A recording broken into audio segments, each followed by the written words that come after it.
Have you ever wondered what compost is, how to compost, what you need to compost, why you should compost, or how composting can protect water quality? Hi, this is John Pennington, County Extension Agent for Agriculture and Water Quality in Washington County.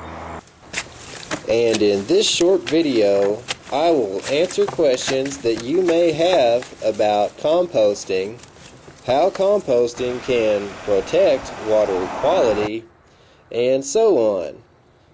Composting is nature's way of recycling organic materials back into the soil in order for the cycle of nutrients to continue. So, how do you compost? Well, you get some brown material or carbon like paper, newspaper, scrap paper, shredded paper, leaves, small branches, twigs, and straw, to name a few. You'll also need to get some green materials or nitrogen, including wet yard waste like green grass clippings, green leaves, soft garden prunings, food scraps like vegetable and fruit peels, coffee grounds, and tea bags.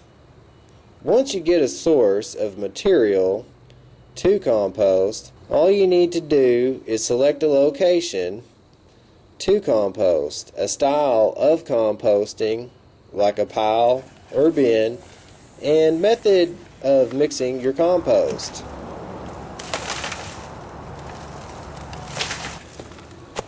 After you have your location, your style, and method decided, then you will just add your materials into the pile or bin in layers of brown material or carbon and green materials or nitrogen.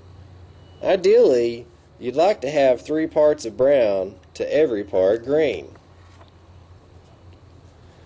This provides the ideal ratio of carbon to nitrogen that enhances the composting process by creating a warmer pile that breaks down faster.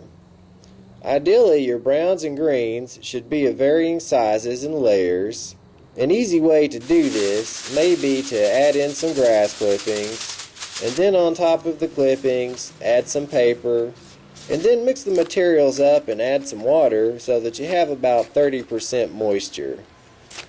The combination of green for nitrogen, brown for carbon, mixing to create oxygen, and water for moisture, the composting process will be underway and the temperature of the pile should increase.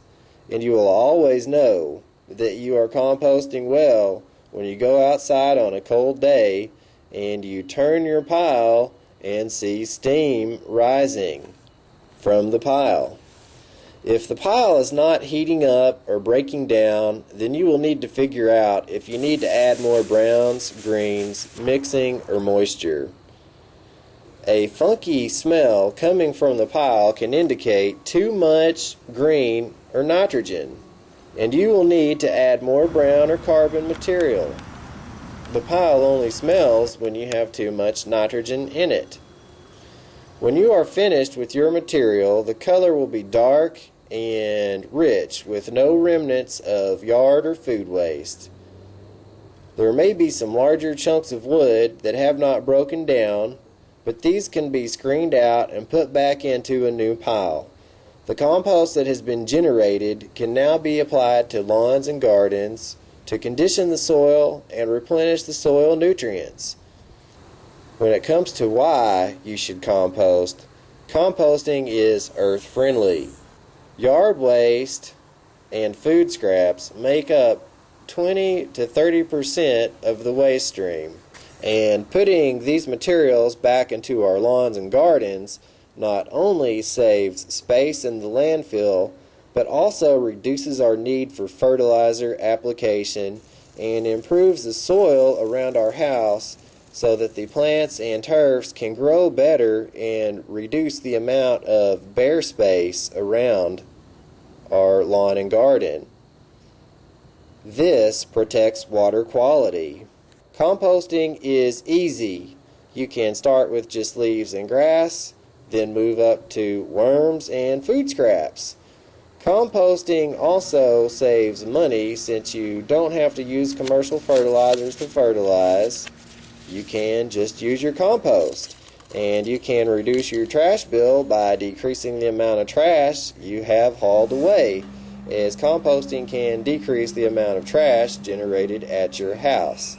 So with all of these ideas in mind about what composting is, how to do it, getting the materials needed, you can now compost and protect water quality.